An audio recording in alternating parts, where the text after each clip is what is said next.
Do the right freaking thing.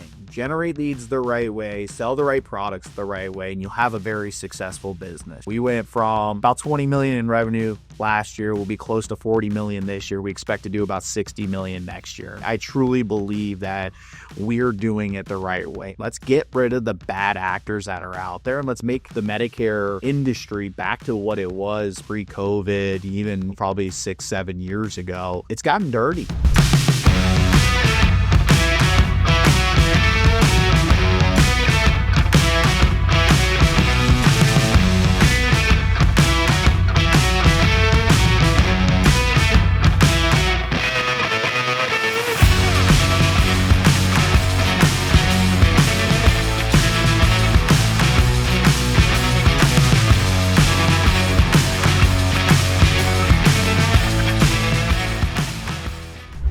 All right, so we're back today. We got a pretty big news story that just recently came out. Big FTC case that was settled that doesn't directly, in a lot of ways, affect the Medicare industry, but it's just another thing that puts the insurance industry under a microscope.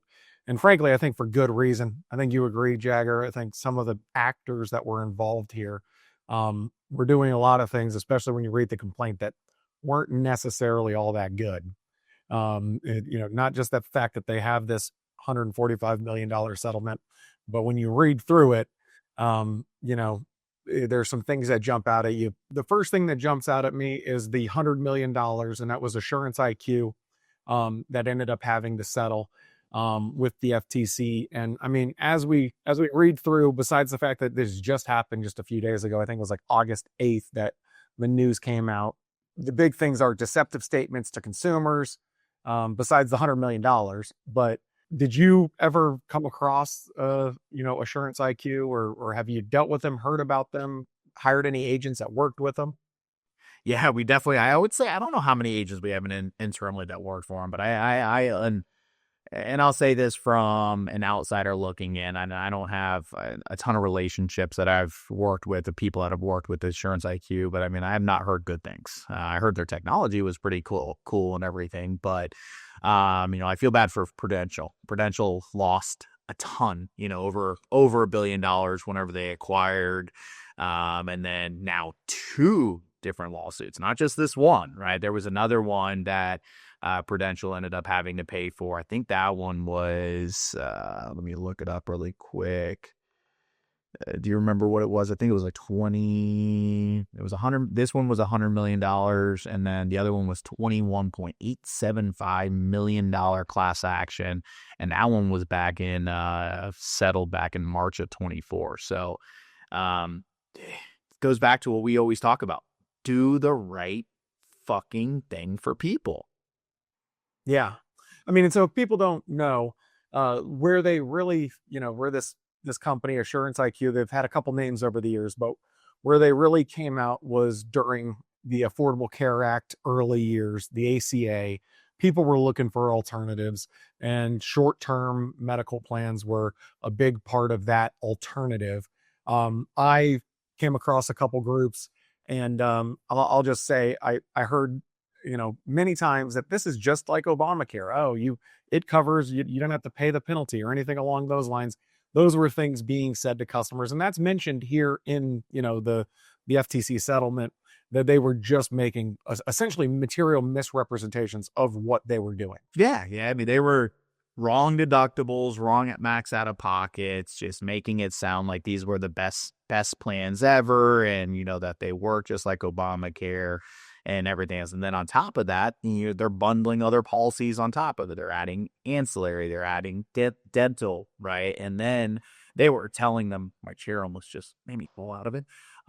Then they were telling, these consumers that, hey, this is one plan. Well, no, they were bundling the plans all together. And then when the consumers were ultimately started getting billed for it, they're like, well, if this is all one plan, or how it was, described to me as one plan, now all of a sudden I'm getting 3 payments that are pulled out, or 4 payments that are getting pulled out. So that was a big part of this lawsuit as well, or this settlement that Prudential ended up paying out as well.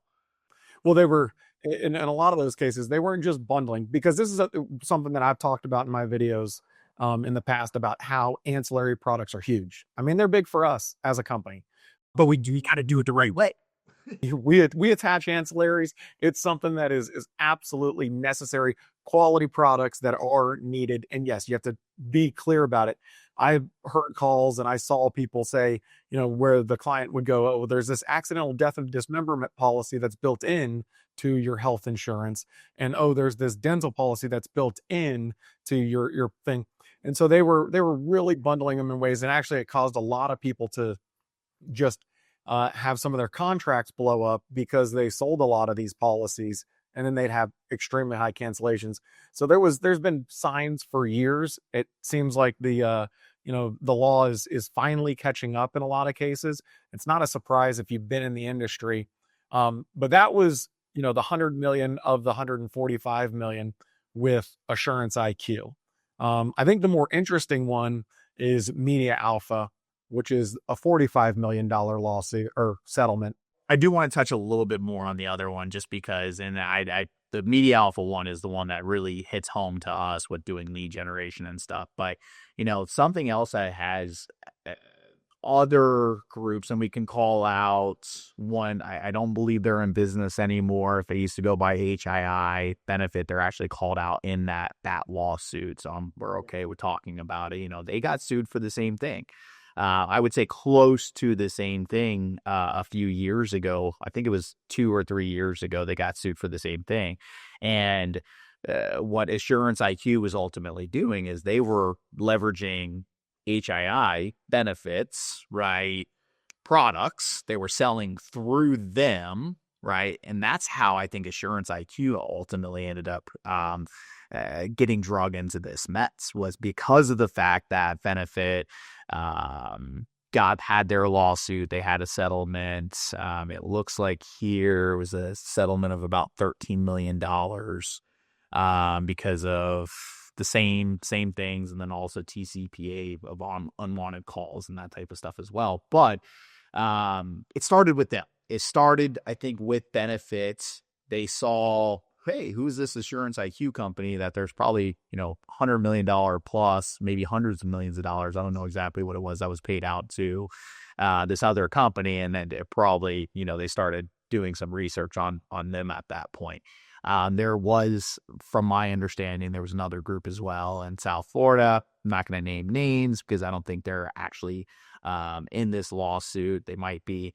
That was kind of doing the same thing, and they all rose really, really quick and doing the wrong things for the clients and everything else, selling bad policies, and so on and so forth. And then guess what? 2 of the 3, I would say all 3 of them, 2 of them definitely have closed their doors. I think the third one has almost closed their doors as well. Yeah.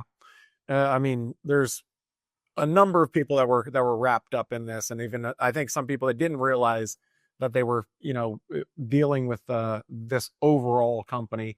One thing that stood out to me is there's a 5-year record keeping compliance that you need to deal with through the FTC. Some of these obligations and that they were cited as having issues with. And so, just overall, we've got record keeping compliance that we need to deal with in terms of our SOAs, but you've got to have all those things in place, especially, if you're doing things the right way, because you don't want to have an issue where you get accused of something that you're completely wrong on. We get a complaint and we've got the call and we can send it off to the carrier, and that is, takes care of it 99.9% of the time. And so I think it's important that everybody out there that's running a legitimate organization, make sure you've got your records in place, make sure you're dealing with all of those things the right way, because if something like this ever does come down the pipe and there were other people involved that, weren't doing things the right way, you want to make sure that your hands are clean, is kind of one of the messages I'm getting out of reading some of the articles on this. Just do the right thing. Just do the right thing. That's all. I say it on every freaking bit, practically every single video that I do. These get rich quick schemes, are good for a few people, right? Typically the original founders and stuff like that. They make a buttload of money, like Assurance IQ. It sold for over billion to Prudential. I don't know why Prudential. If anybody ever watches this video, what the hell were you guys thinking? But at the end of the day, like, there's too many groups out there that are trying to get rich quick, right? Versus doing the right thing for the consumer. We've been at this. We're coming up on 11 years with EIP here in just a couple weeks. And yeah, I mean, and we're doing very well. I'm doing very well. The company's doing very well. I love what I do and I get to sleep like a baby every single night.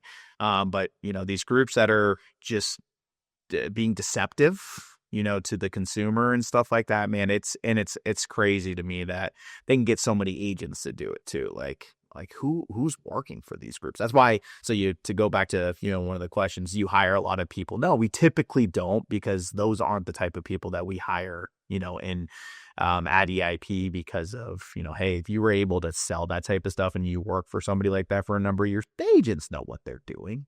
Right. So anyways, but MediaAlpha, I think we need to spend a little bit more time on the whole MediaAlpha thing, because this hits closer to home to us, kind of what we do with our call center and stuff along those lines.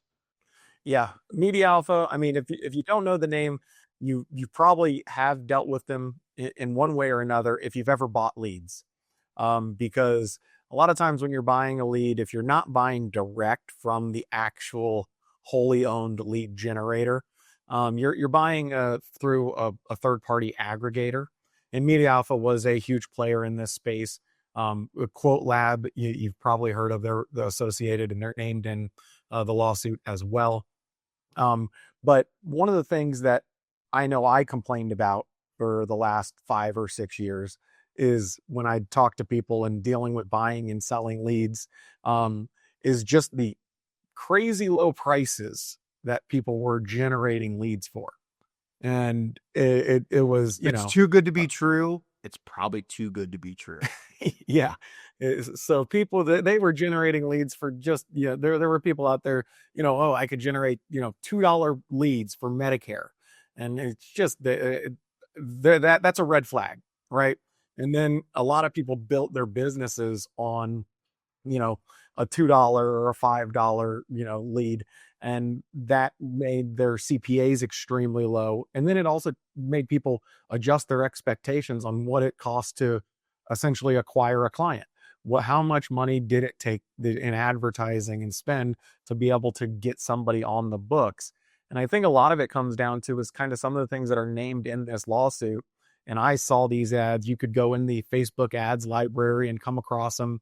And just about every day of the week, before Facebook changed the way their ads library worked, when you could see all the ads all the time. But ObamacarePlans.com, Trump Care, it didn't matter. It wasn't a political thing. It was just whatever worked, they were doing.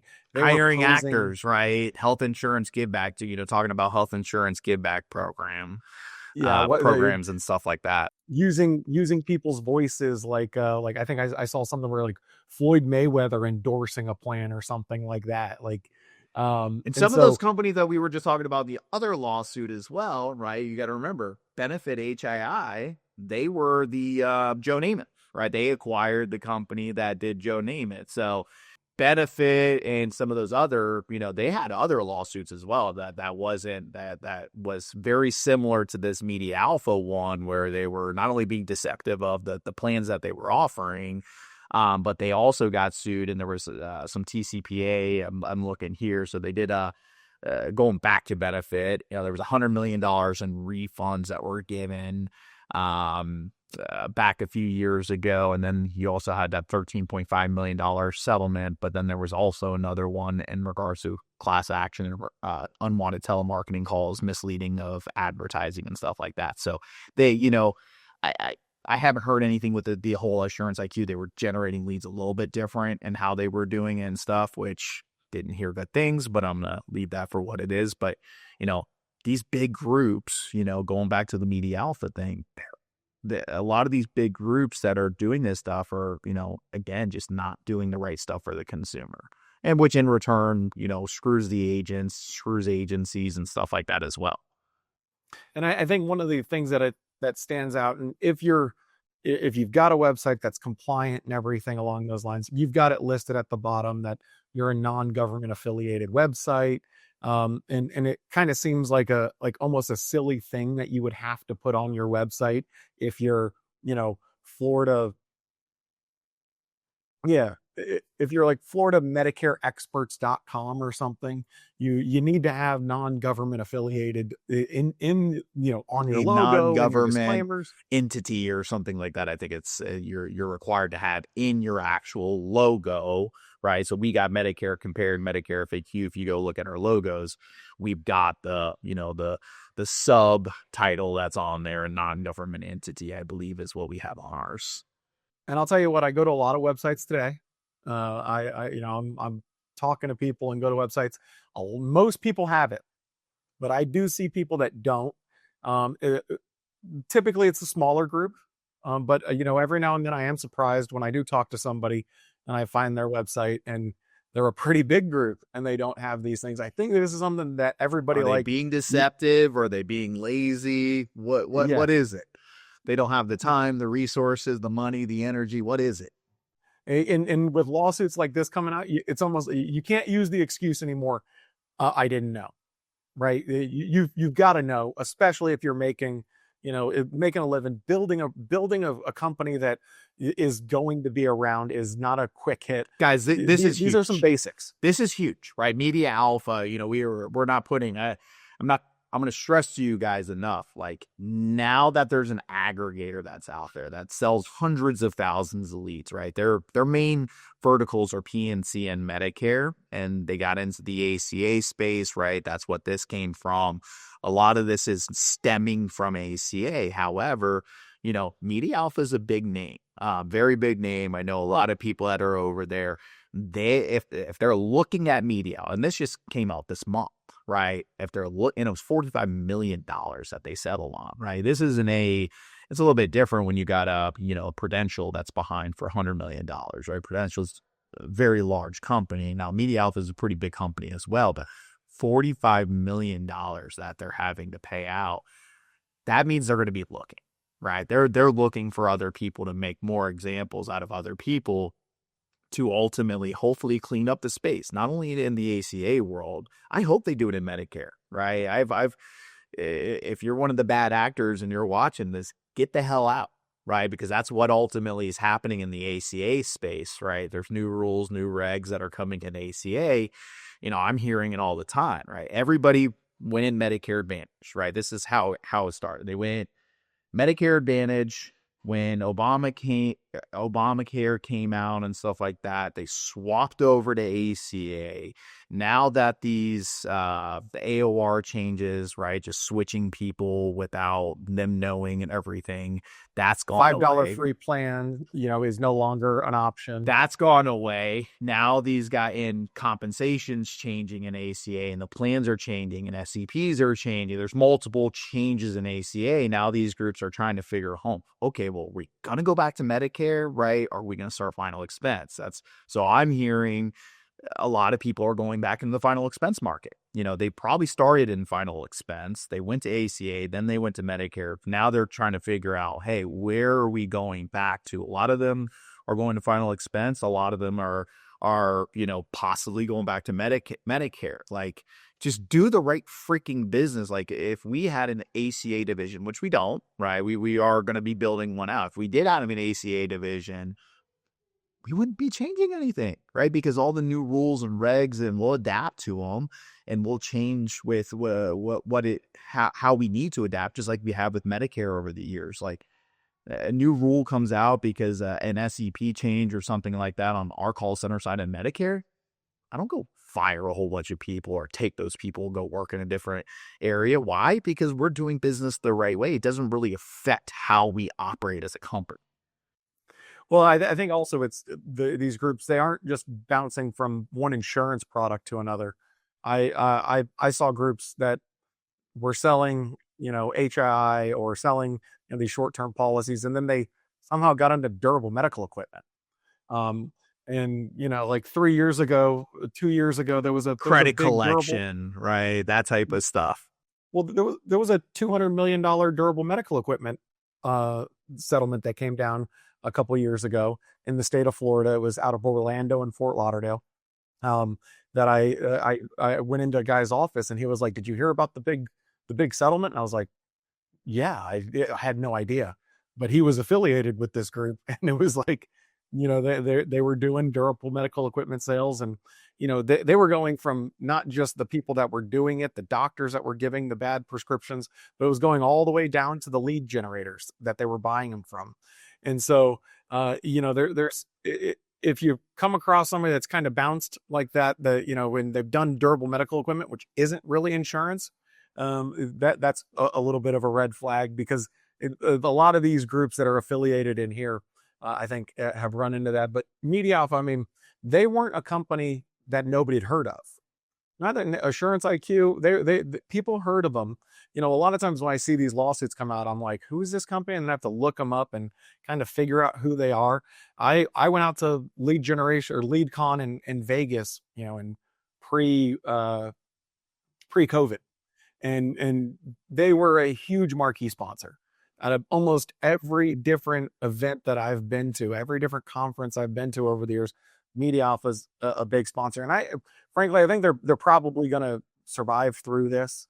And they need to change their ways. And that's, so we vetted them for a number of years, Curt, right? I mean, I think I've talked to you about it, on the call center side of it, is we vetted them for a number of years. And after looking, I had them send me all their creatives that we were only going to do own and operate. Now they also, and you can touch on this in a second, they also buy, leads from other companies, right? Mark them up, say they buy them for, say, $10 a lead. They mark them up to 12, and then they turn around and sell those leads because they've got such a, they got a whole bunch of buyers that are in their market. But we never actually onboarded with MediaAlpha to test out their leads because of the fact that all the deceptive things that I saw in there. I don't agree with the things that they were doing in their advertising and stuff. So I'm surprised it took this long, and hopefully this is a freaking wake up call there's still a lot of it out there, right? And there's still a lot of big name aggregators. There's still a lot of big name call centers, right? And stuff like that are doing this. And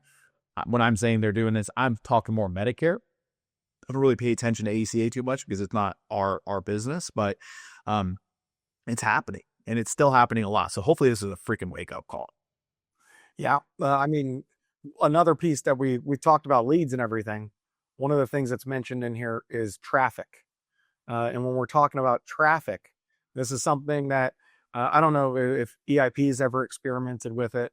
Before I was with EIP, I looked at it. I never experimented buying traffic to my sites, but I experimented with, selling traffic to other sites. And essentially what that means is if I'm the advertiser, I can generate traffic and I can then push them over to your website. Let's say I bring them onto my website, so one way or another, I advertise to them, get them to come to my website, and then they click a button and maybe they fill out a form on my site. And at the end of the form, I redirect them over to your website. Yeah. What do they call those? It's it's like the thank you page, Yep.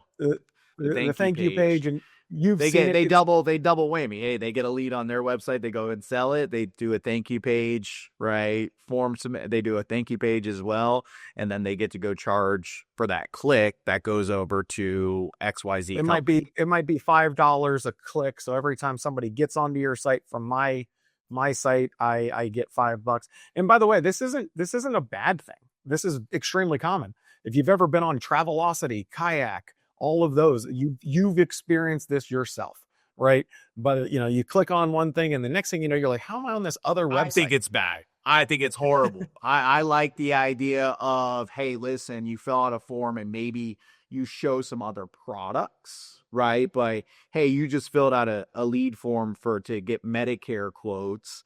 And then all of a sudden you land on a thank you page and they make it very deceiving, right? That you don't really, these seniors, some seniors will notice it, but most seniors don't, where it's, okay, well, get a quote. They click on that again. They fill out their information again. That could be a lead aggregator too, right? At that point. So MediaAlpha is a lead aggregator. Then you go click on another lead aggregator site. Now you're getting calls from it could be a shared lead with MediaAlpha. They go sell it to 3 to 5 people, right? And then they go click on another lead aggregator. They're getting another call because they're selling it to 3 to 5 people. Now you're having 8 people call them.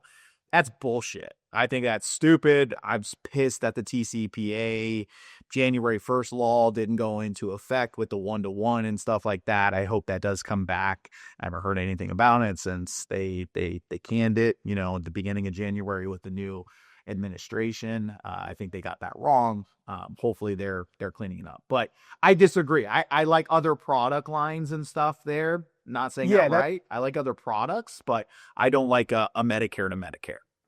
On a travel site, what a lot of times what you're doing is you're applying for trying to find a plane ticket, and then they're trying to sell you a hotel room or something. Yeah, and that makes sense. That's good. Yeah, right? That's exactly it. You buy a plane ticket. And, oh, hey, do you need a rental car? Do you need a hotel? Right? Yeah, absolutely. Those are you bundle those together. That makes all the sense in the world. That's not what these groups, and now MediaAlpha was one of the ones that they were always trying to get us to buy our buy clicks, right, and stuff like that. Not only that, but Curt, they also, I don't know, I'm sure you're aware of this, but they were actually with the new TCPA stuff, because that would have never worked anymore, right? You couldn't have the thank you page go to one of those, call it ClickFunnels, right, and then go fill out another website. That was going away. So what these guys were doing is essentially having them create landing pages, specifically for lead aggregators. And I don't know if MediaAlpha was doing this or not, but I know there was a few others that approached me on it. And I said, I'll generate my own traffic to my own websites, where they were just sending traffic directly from the ad to these splash landing pages, right? And somehow they were, I don't know if they were just paying for traffic, or they were actually paying per lead, right? Or charging per lead, or charging per traffic. But then you would come onto EIP's website, right? And then we would get the lead directly, and that handled the 1-to-1 consent at that point, right? Yeah. But, and this is what I didn't see in here. I didn't read through the whole document. I wonder if any of these other groups where they were doing that too, right? If any of these other groups are liable for that, right? It's MediaAlpha's, right? They're creative. It's their stuff like that. But now you're sending them over to my website. You're filling out my form with my disclaimer. Is there any liability, right, to the end user in that example? I don't know. But be careful. I think it's a possibility. I think it'd be very difficult for the government to kind of figure that out in terms of just the logistics behind it. But I think as people that have been in the space and talk to other groups in the space, or talk to your clients, this is one of the things that people complain about all the time. They're like, I entered my name on one site and I got calls from everywhere else. What I learned in the lead buying and selling world is, a lead can be an exclusive lead very, many times, right? It's exclusive to you for maybe 10 days or 30 days or 60 days. That's one way for it to be exclusive. But again, it's the traffic, post them submitting the lead, going to another landing, going to somebody else's landing page. Now it's another exclusive lead. Sometimes they would consider an exclusive lead when they would go from one step in the form to another. So are you interested in Medicare? Yes, exclusive Medicare lead. Are you interested in dental? Yes, exclusive dental lead. And so a lot of times when you're buying one of those exclusive Medicare leads, you didn't realize that they sold it to 5 other people. And I think that's one of the things that they're, kind of trying to get at, because, ultimately, what do seniors complain about the most? It's all of the scam calls, and I don't think most of the scam call situation, I put out a video on scam calls the other day.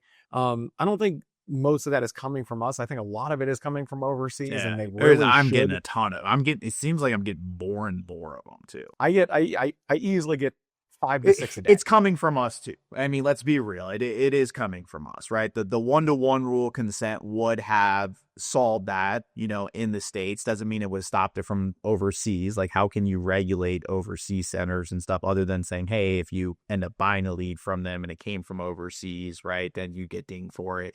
But it is definitely happening still today, where these groups are selling it 2 or 3 times, right? And then after 30 days, they sell it again 2 or 3 times. Now, of course, with the new Medicare Advantage rules that came into place in 2024, it's supposed to be 1-to-1, right? And I haven't heard much about it on the MA side.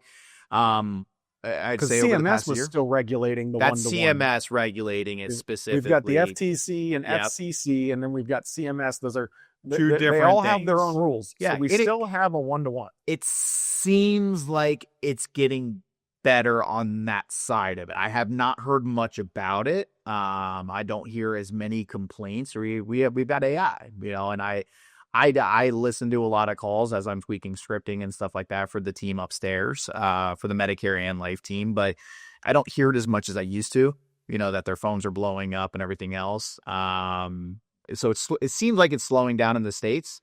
But I had somebody call me the other day, I don't know, India, Pakistan, wherever the hell they were calling from. And they were saying, I was asking if I was a T-Mobile customer, which they already know that I am, right? There's enough data that's out there. And, are you having issues? We're going to give you 35% off, and then trying to get me to give my information to them so they can go charge my credit card. Like I played with them for about 10 minutes. It was pretty fun. But it's just crazy, some of the shit that's happening today. Yeah, like if it's annoying for us, then it's definitely annoying for our clients. And so they're going more after the senior market, right, versus us, because we typically hear that voice. We're like, click, right? We hear somebody overseas, click. AI is getting scary too, but I want to wrap this up. A couple things that I really want to get into, guys. Here's the thing. Do the right freaking thing. Generate leads the right way. Sell the right products the right way, and you'll have a very successful business. We went from about 20 million in revenue last year. We'll be close to 40 million this year. We expect to do about 60 million next year in revenue. And I truly believe that we're doing it the right way, generating the leads the right way, offering the right products to the right clients, and just doing the right thing. You're not going to get rich, 2 or 3 years, by doing it the way that we've done it, unless you get a whole bunch of capital to infuse into this. Now, this goes back to the brokerage side. Working with Curt, working with the brokerage team, is the fact that we've done it. We've built it. We're here to help you guys. We're here to show you the right way. Now, I can tell you, if you're one of these cruddy shops that are out there, and we've had a lot of people that we're probably talking to today, and B, that we've turned away in the past. Like, we don't want to work with these shops that are doing these deceiving things or generating leads the wrong way and stuff, because my name means a lot to me, right? And I truly believe in what we do and how we do business on our side. So I would love to work with you if you're doing business the right way, and you ultimately want to grow and to get into different lines of business, selling ancillary, selling, annuities.